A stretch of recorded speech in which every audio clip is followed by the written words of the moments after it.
Hello दोस्तों।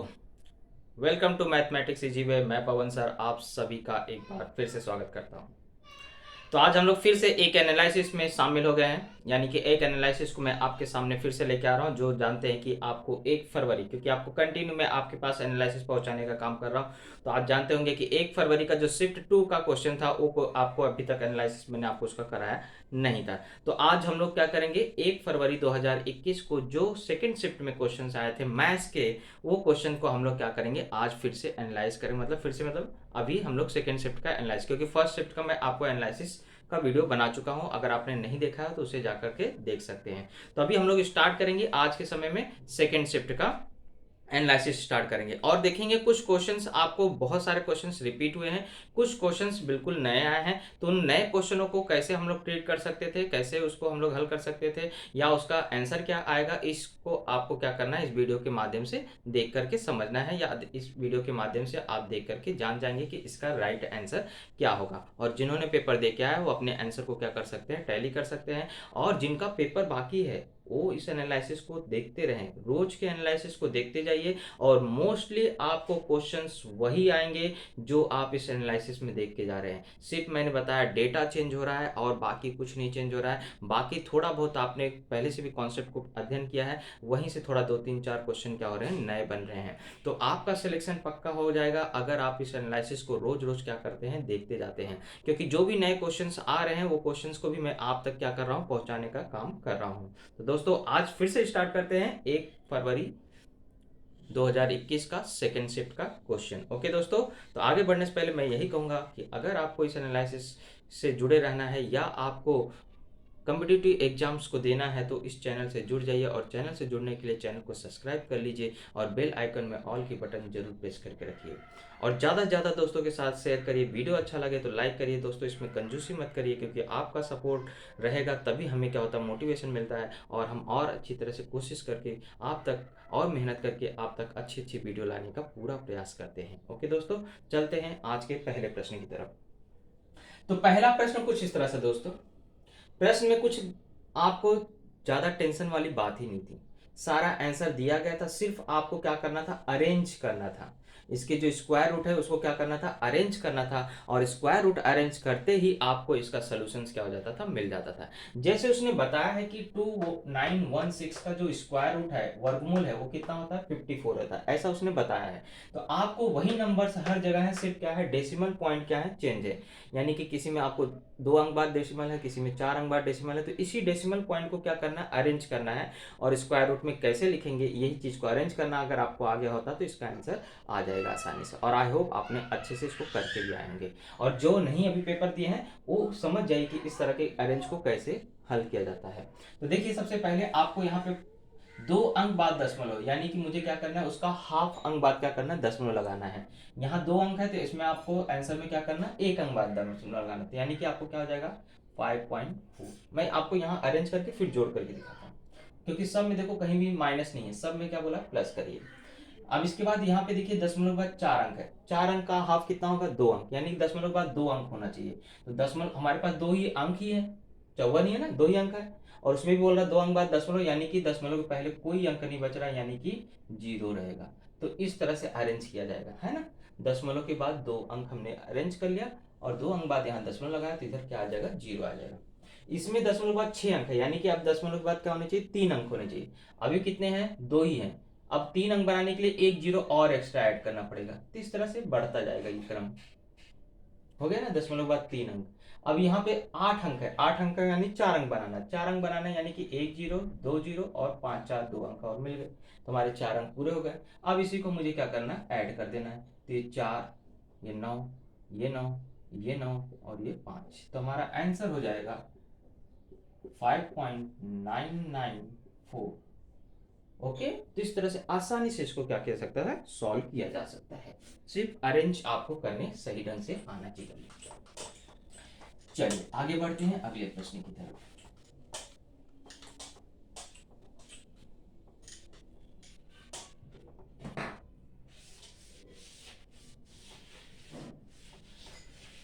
अगला प्रश्न कुछ इस तरह से दोस्तों बोल रहा है कि एक चक्री चतुर्भुज है और उस चक्री चतुर्भुज में जो विकर्ण है वो क्या कर रहा है, उस चक्री चतुर्भुज को एक समबाहु त्रिभुज में रूपांतरित कर दे रहा है।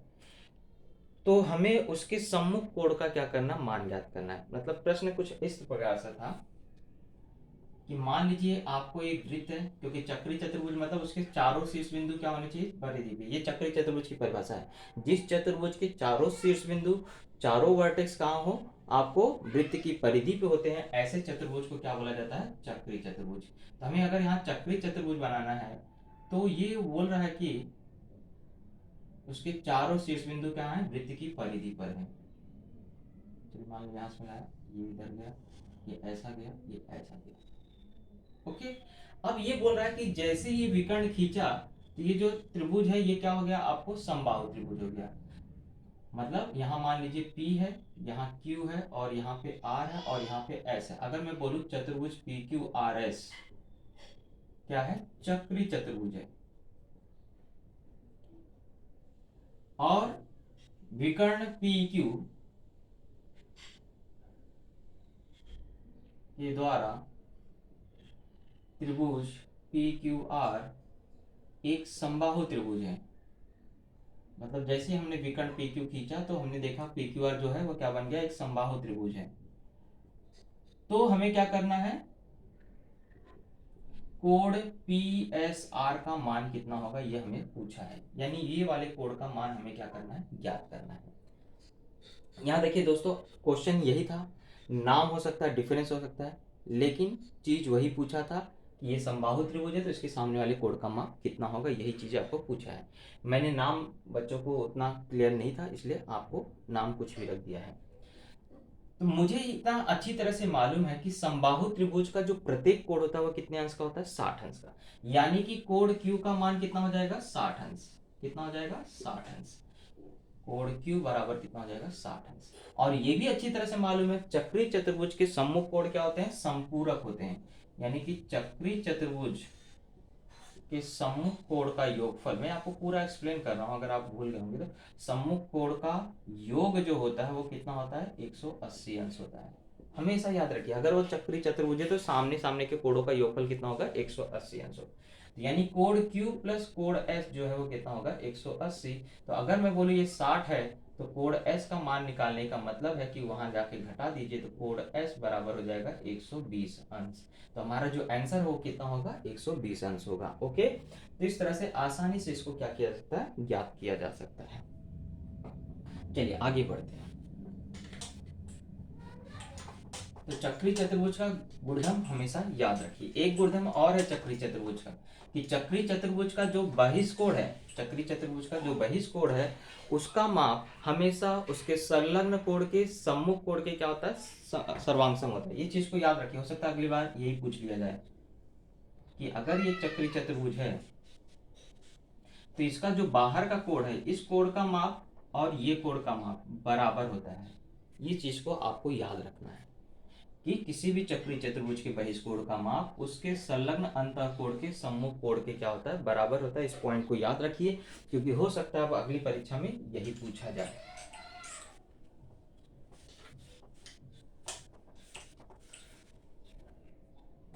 चलिए अगले प्रश्न में चलते हैं हम लोग।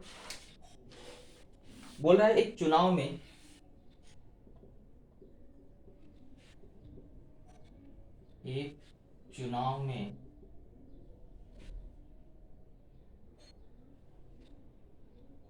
एक उम्मीदवार को 37% वोट मिले, मत मिले, वोट मिले। यदि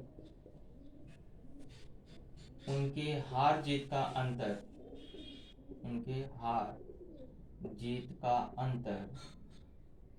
5,20,000 हो तो कुल कितने मत थे।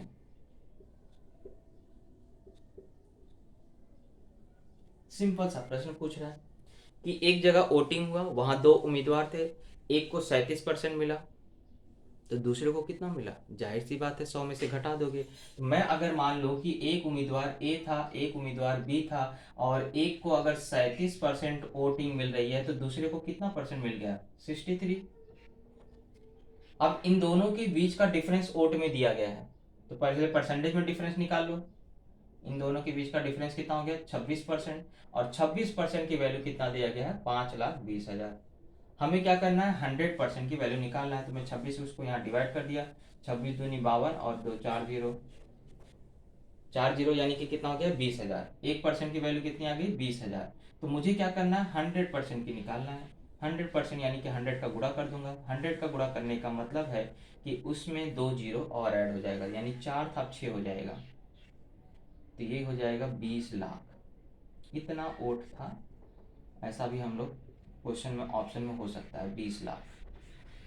तो हमारा आंसर क्या हो जाएगा, 20 लाख वोटिंग वहां पर हुई थी। टोटल वोट कितने पड़े थे वहां पे, 20 लाख। ओके, चलते हैं अगले प्रश्न की तरफ। दोस्तों जब भी वीडियो को देखें जरूर लाइक करें, शेयर करें, आप अपना सपोर्ट दें। मैं बार बार यही कहता हूँ, क्योंकि बिना सपोर्ट के मोटिवेशन नहीं मिलता है और फिर हिम्मत हार जाती है। आपका सपोर्ट बहुत जरूरी है।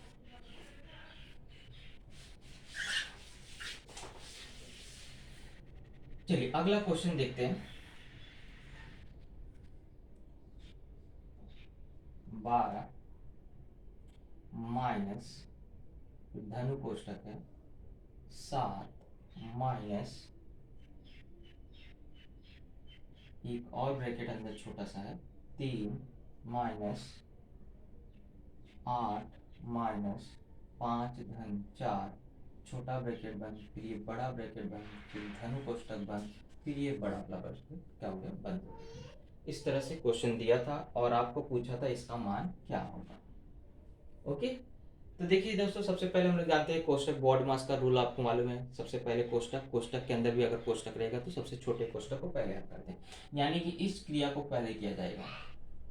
इस क्रिया को पहले किया जाएगा, तो यहाँ देखिए 8 में से 5 घटाने के लिए बोला है, तो 3 आ गया। 3 में 4 जोड़ने को बोला, तो यानी कि 7। इसकी वैल्यू कितनी आ गई, 7। तो मैं यहाँ बोल सकता हूँ, मैंने इसको सॉल्व किया तो इसकी वैल्यू आ गई 7। यानी कि अगला क्या बचा, 12 माइनस धनु कोष्टक के अंदर 7, फिर ब्रैकेट 3 माइनस 7, यही बचा ना। ओके, चलिए आगे बढ़ेंगे। तो क्या बोला है, 12 माइनस 3 में 7 गया आएगा तो कितना आएगा, -4। इसकी वैल्यू कितनी आ गई, -4। फिर ये -4 माइनस इंटू माइनस क्या हो जाएगा, प्लस, यानी कि क्या हो जाएगा, 7 धन 4, लेकिन किसके अंदर, ब्रैकेट के अंदर। फिर क्या हो जाएगा, 12 माइनस ये कितना हो गया, 11। तो 12 माइनस 11 कितना होता है, 1, यानी कि आपका इसका आंसर कितना हो जाएगा, 1 हो जाएगा। ओके, तो इस तरह से इसको सॉल्व करेंगे।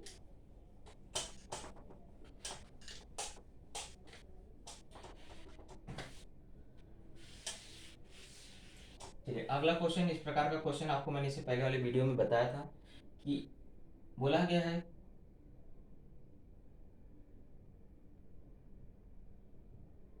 त्रिभुज एबीसी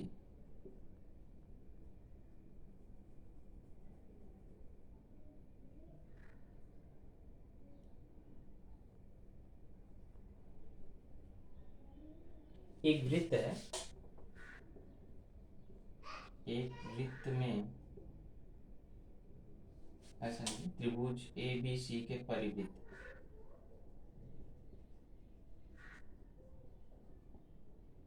कोण ए का मान कितना है, 60 अंश, और कोण बी तथा कोण सी के समविभाजक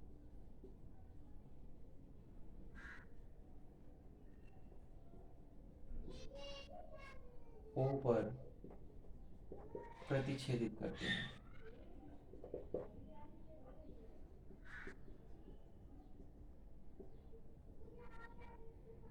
केंद्र पे प्रतिच्छेदित मतलब प्रश्न है, कोई गाड़ी 45 किलोमीटर प्रति घंटे की चाल से अगर 4 घंटे तक चलती है और दो पोलों के बीच की दूरी आपको 50 मीटर दिया है, तो आपको बताया गया है 4 घंटे में कितने पोल को पार करेगी, इस चीज को आपको पूछा है। तो देखिए दोस्तों, सबसे पहले यहाँ से क्या करेंगे, दूरी ज्ञात कर लेंगे। दूरी का सूत्र क्या होता है, चाल गुणे समय, यानी कि 45 की 4 से चल रही, कितने घंटे चल रही, 4, यानी उसने कवर कितना किया, 4 पंचे 20, 4 चौक 16, 2 18, 180 किलोमीटर क्या कर रही है, वो तय कर रही है। तो लेकिन हमें यहाँ पे पोल की दूरी कितने दिया है, मीटर में दिया है, तो मीटर में कन्वर्ट करने का मतलब है 180 में क्या करेंगे, 1000 से गुणा कर देंगे, तो 180 और 3 जीरो और ऐड हो गए, इतने मीटर हो गया उसकी दूरी। और हर एक मीटर के बीच दो पोलों के बीच की दूरी कितनी है, 50 मीटर, यानी कि इसको मैं क्या करूंगा, 50 से डिवाइड कर दूंगा, 2 3 बटे में 50, एक जीरो कट गया, 5 से इसको मैंने भाग दिया, 5 3 15, बचेगा 3 5 36, 3600 पोल वो क्या करेगी, पार करेगी। इस तरह से आसानी से इसको बताया जा सकता है। ओके, चलते हैं अगले प्रश्न की तरफ। तो बहुत सारे प्रश्न था, सिर्फ आपको क्या करना था, दूरी ज्ञात करके उसको 50 से डिवाइड करना था।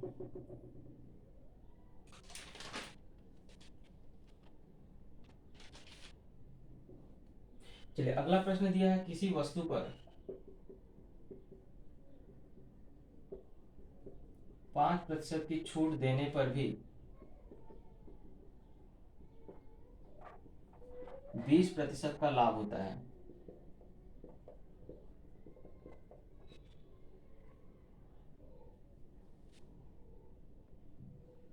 तो सीपी से कितना प्रतिशत अधिक अंकित किया गया होगा। तो सीपी से यानी क्रय मूल्य से कितना प्रतिशत अधिक मूल्य अंकित किया गया होगा।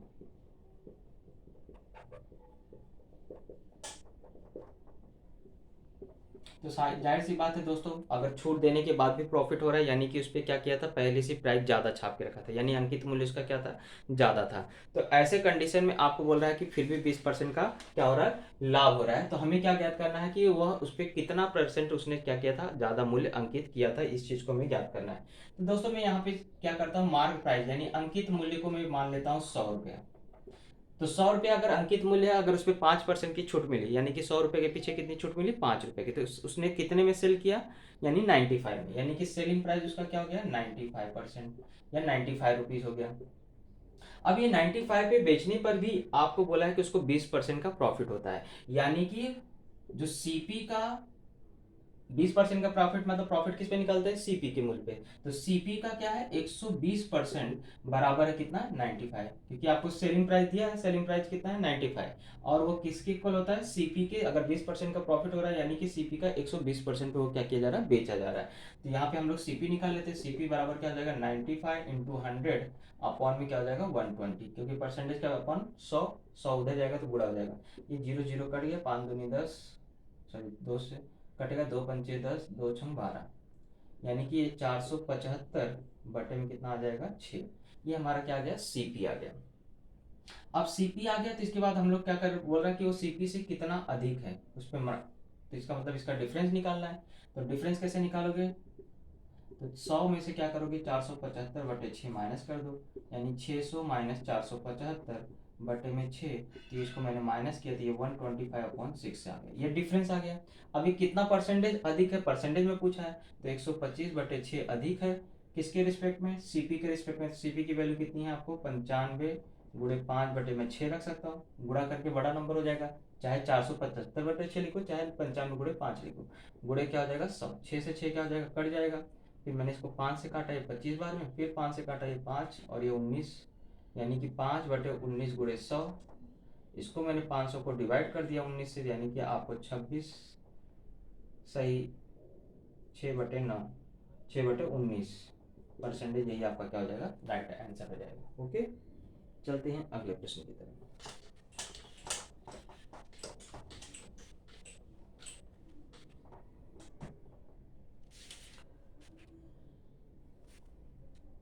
अगला क्वेश्चन बोला है, साधारण ब्याज की दर से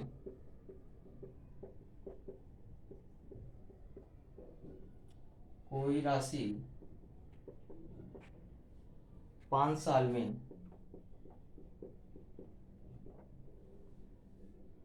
8/5 गुनी हो जाती है, 8/5 गुनी हो जाती है,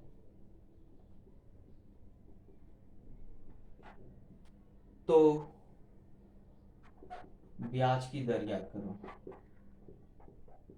यानी रेट ऑफ इंटरेस्ट आपको क्या करना है, फाइंड आउट करना है। देखो तो सिंपल सी बात यहाँ दोस्त बोल रहा है कि 5 साल में क्या हो रहा है, कोई राशि क्या हो रही है, 8/5 गुनी हो जा रही है किसकी, मूलधन की। यानी पी चेंज हो रहा है कितना, 8/5 पी के रूप में, और समय कितना लग रहा है, 5 साल। यहाँ से मैं क्या कर सकता हूँ, ब्याज निकाल सकता हूँ। तो ब्याज बराबर क्या हो जाएगा, 8/5 पी माइनस पी, यानी कि ये 8 में से 5 गया, 3 3 पी/5, ये मेरा क्या आ गया, ब्याज आ गया। कितने साल का ब्याज आया ये आपको, ये ब्याज कितने साल का है आपको, 5 साल का।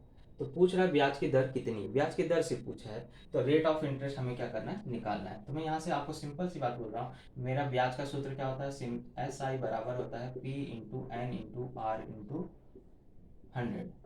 तो एस आई की जगह मैं क्या लिखूंगा, 3p/5, पी की जगह मैं पी लिखूंगा, एन की जगह 5 है, आर आपको पता करना है बटे में 100। तो क्या हुआ, ये 5 से इसको मैंने डिवाइड किया तो ये 20 बार गया, ये 5 एकम 5, 5 चौका 20 हो गया, और ये पी से पी कट गया, यानी 4 × 3 = 12%। रेट ऑफ इंटरेस्ट कितना था, 12% था।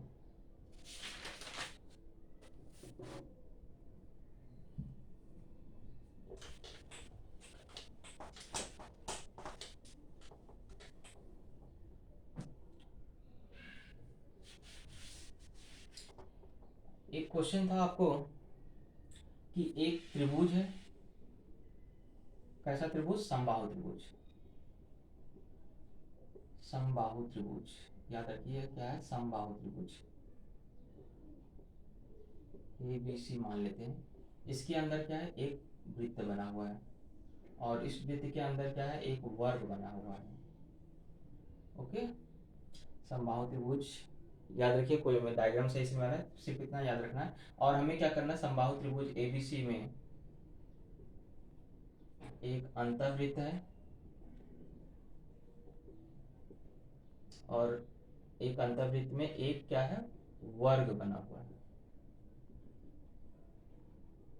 तो इस वर्ग का क्षेत्रफल आपको क्या करना है, ज्ञात करना है। और इसकी भुजा दिया गया है x, इसकी भुजा कितनी दिया है, x दिया है। तो देखिए सबसे पहली बात तो हम लोग क्या करेंगे, इसकी ऊंचाई निकालेंगे, किसकी, समबाहु त्रिभुज की। समबाहु त्रिभुज की ऊंचाई निकालने का मतलब है कि आपको क्या होता है, कर्णी 3/2 गुणे भुजा होती है। तो h का मान हो गया कर्णी 3/2 गुणे भुजा, यानी कि x का x हो गया, ये हमारा क्या हो गया, h का मान आ गया। h का मान आ गया तो अब हम यहाँ से त्रिज्या निकालेंगे। त्रिज्या क्या होगी, आपको इतनी भाग होती है त्रिज्या, तो त्रिज्या मतलब होता है 1/1 यानी इसमें 3 से और डिवाइड कर दीजिए। तो करनी 3x/3 दूनी कितना हो जाएगा, 6, ये हमारी क्या हो जाएगी, त्रिज्या आ जाएगी। याद रखिए क्योंकि आपने पढ़ा है कि माध्यिकाओं का जो संगम बिंदु है, माध्यिका को क्या करता है, 2:1 के अनुपात में विभाजित करता है। यानी ये भाग क्या है, पूरे का 1/3 होता है। तो 1/3 होता है, इसलिए यानी कि यहाँ से 3 से क्या किया, डिवाइड कर दिया। या आप सिंपल सी भाषा में समझ सकते हैं, समबाहु त्रिभुज के अंदर जो अंतर्वृत्त होता है उसकी त्रिज्या ज्ञात करने का सूत्र होता है कर्णी 3 गुणे भुजा बटे में 6, ये हमारा सूत्र है अंतर्वृत्त की त्रिज्या ज्ञात करने का। जब त्रिज्या आ गई तो इसका मतलब है कि आप यहाँ से क्या कर सकते हैं, ये जो विकर्ण है ये क्या है, वृत्त की परिधि है, सॉरी विकर्ण जो है ये क्या है, वृत्त का व्यास है। तो मैं यहाँ से क्या करूंगा, विकर्ण निकालूंगा, वर्ग का विकर्ण बराबर 2 गुणे आर, यानी कि 2 गुणे करनी 3x बटे में 6, इसको डिवाइड किया तो आ गया आपको विकर्ण की लंबाई आ गई। अब आप जानते हैं वर्ग का सूत्र क्या होता है, वर्ग का क्षेत्रफल बराबर विकर्ण का वर्ग बटे में 2, यही हमारा सूत्र होता है। अब इसका वर्ग कर दीजिए, तो करनी 3 का वर्ग किया 3, x का वर्ग किया तो x² बटे में 3 का वर्ग किया 9, ये कट गया और यहाँ 3 आ गया, और गुणे 2 बोला था, यहाँ 2 आ जाएगा, यानी कि x² बटे क्या हो जाएगा, 6। तो यही हमारा क्या हो जाएगा, आंसर हो जाएगा उस वर्ग का क्षेत्रफल। ओके, चलते हैं अगले प्रश्न की तरफ।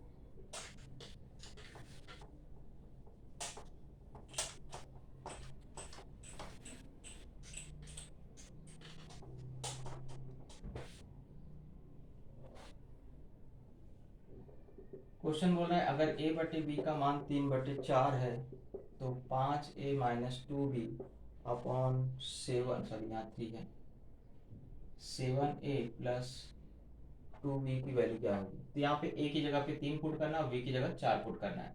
तो 5×3 = 15 -3 × 12 बटे में 7 त्रिक 21 धन 4 दूनी 8 यानी 3 बटे में 29। ये आपका क्या हो जाएगा, आंसर हो जाएगा। ओके,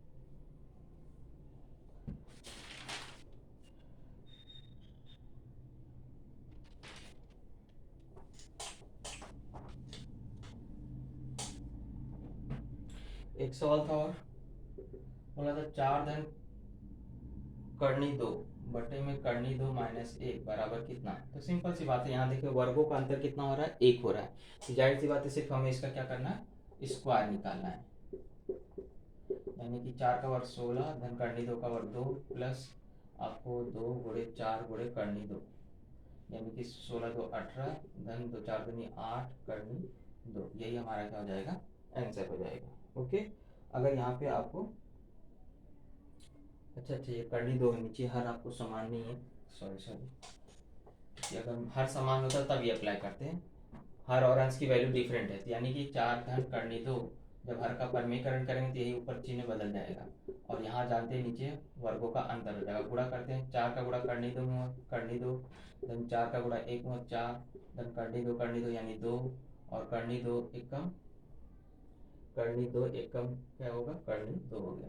ये हो गया 4 2 6 और ये 4 1 5 करनी 2। ये हमारा क्या हो जाएगा, आंसर हो जाएगा। ओके,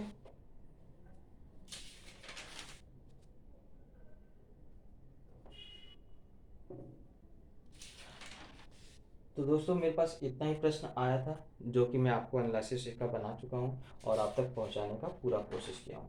तो ज़्यादा से ज़्यादा प्रश्न अगर भेजेंगे तो ज़्यादा से ज़्यादा क्वेश्चन मैं आपको सॉल्व कराऊंगा। फिलहाल अभी तक मेरे पास इतने क्वेश्चन आए थे, तो इतने क्वेश्चनों का एनालिसिस मैं आप तक पहुँचाया हूँ। आगे का एनालिसिस पहुँचाने के लिए आप, मैंने बताया व्हाट्सअप, आगे का आपको क्वेश्चन पहुँचाने के लिए आप इस व्हाट्सअप नंबर पर मुझे क्या कर सकते हैं, क्वेश्चन को सेंड कर दीजिए और उसका एनालिसिस मैं बना के जरूर भेजने की पूरी कोशिश करूँगा। ओके दोस्तों, और वीडियो अगर अच्छा लगा हो तो लाइक करिए, शेयर करिए और चैनल पर नए हैं तो दोस्त सब्सक्राइब जरूर करिएगा। ओके दोस्तों, तब तक के लिए जय हिंद जय भारत।